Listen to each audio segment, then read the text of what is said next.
13-year-old girl lost her best friend in a car accident. A week after the funeral, his Roblox account messaged her. For 8 months, he kept writing to her. Nobody in either family knew who was actually typing. Watch until the end.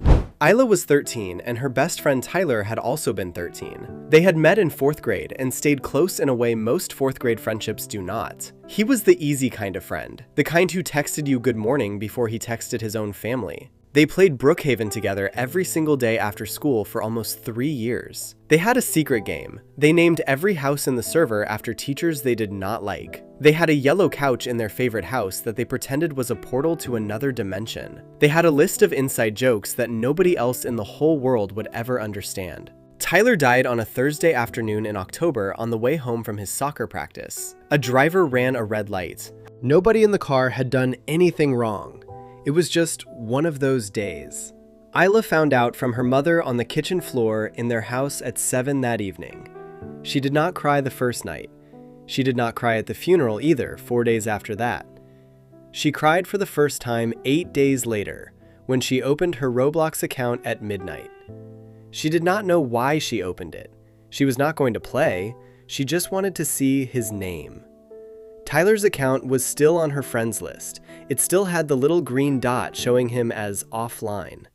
What Isla did not see, because she did not scroll all the way down, was that there was a new message. She found the message the next morning at 7 a.m. before school. It was from Tyler's account. It had been sent at 11:47 the night before. The message said, "Sorry I missed your birthday last week." Isla stared at her phone for almost 10 minutes. She did not breathe right for most of that time. Tyler had died a week before her birthday. He had missed it because he had been dead. She showed the message to her mother. Her mother said it was probably a glitch in the system. Her mother said someone might have hacked Tyler's account. She said Isla should ignore it and block the account. Isla did not block it. She did not reply either. She just stared at the green dot the rest of that day. A second message came 3 days later. It said, "I know you have his hoodie. You can keep it." Isla had Tyler's hoodie. He had given it to her at the football game 6 weeks before he died. Nobody else knew about the hoodie. Not Tyler's mom, not Isla's mom, not even Tyler's older sister. Isla typed back this time. She typed 3 words. She typed, "Who is this?" The reply came 4 hours later. 3 words. "You know who." Isla did not eat dinner that night. She did not sleep either. She just held the hoodie in the dark. What started happening over the next 8 months was the part of this story that no adult in either family understood, not until much later. It was not a glitch. It was not a hacker. And it was not exactly Tyler, but it was not exactly not Tyler either. The messages came almost every day after that, at random hours of the day and night. They were short. They were specific. They were about things only Tyler would have remembered. The name of the math teacher, whose house they had named after the year before in their secret game. The exact color of the yellow couch in their favorite Brookhaven house that they called the Portal. The lyrics of the song they had played on his phone the day before his soccer practice. Tyler wrote her on her birthday. He wrote her on the anniversary of the day they had met in 4th grade. He wrote her on Christmas Eve. He wrote her at 3 in the morning on the night she got the flu. Isla started to believe he was real. Not as a ghost exactly. She did not think it was supernatural. She thought maybe a part of him had stayed inside his Roblox account somehow. A version of him that could still type. She stopped sleeping more than 4 hours a night. She lost 12 pounds over the 8 months. She stopped seeing her friends. She stopped doing homework. Her grades went from A's to almost failing everything. Her mother thought she was depressed about Tyler. Her mother took her to a counselor. Isla never told the counselor about the messages. She did not want anyone to take Tyler away from her again. She wrote back to Tyler every single day, sometimes for hours, sometimes just one word. She told him things she had never told anyone, even when Tyler had been alive in real life. What Isla's mother found on a Tuesday in June was the part of this story that nobody could explain. She had finally checked her daughter's phone. There were over 4,000 messages between Isla and a dead boy. Isla's mother called Tyler's mother that same afternoon.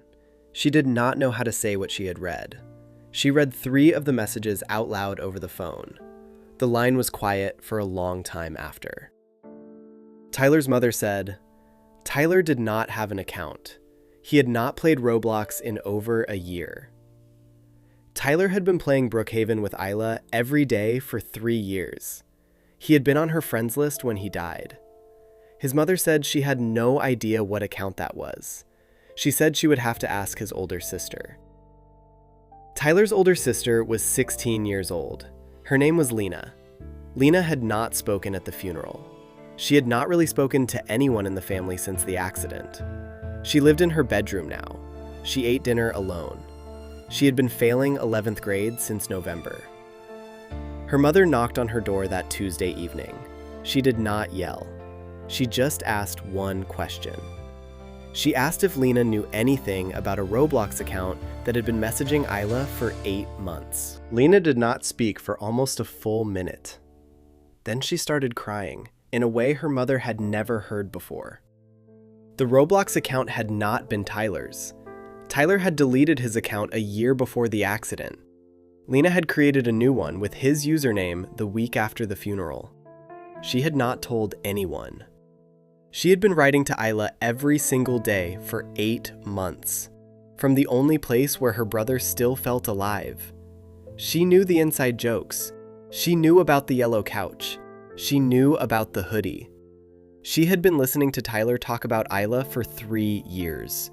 She knew every single thing he had ever told her. She had not meant to hurt Isla. She had not meant for it to last 8 months. She just could not stop.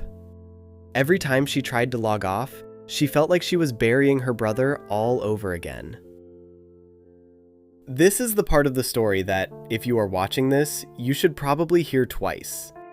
For 8 months, Isla had believed she was talking to a dead boy. She had stopped eating because of it. Lena had been the one typing. Every single message. Every single inside joke. Every single piece of him. But Lena had not been pretending. Not really. Not the way it sounds when you say it out loud. She had been a 16-year-old girl who lost her only brother and could not figure out how to stay alive without him. She found one place where his name still showed up on a screen. She typed into it because she had to. She did not have a counselor. She did not have a therapy plan. She did not have anyone who knew how bad it was getting in her bedroom alone. She had a username and a friends list, and a girl on the other side of it. That girl needed her brother as much as Lena needed him, so she typed. 2 people were drowning in the same room, in the same way, for 8 months, and neither of them knew it. Isla had thought she was being haunted. The truth was simpler and much worse. She had been talking every night to the sister of a boy who had loved her, and that sister had been talking back every single night for 8 months straight. Neither of them had been hurting on purpose. They had both been hurting because nobody had taught them. Nobody had shown them what to do with grief this big.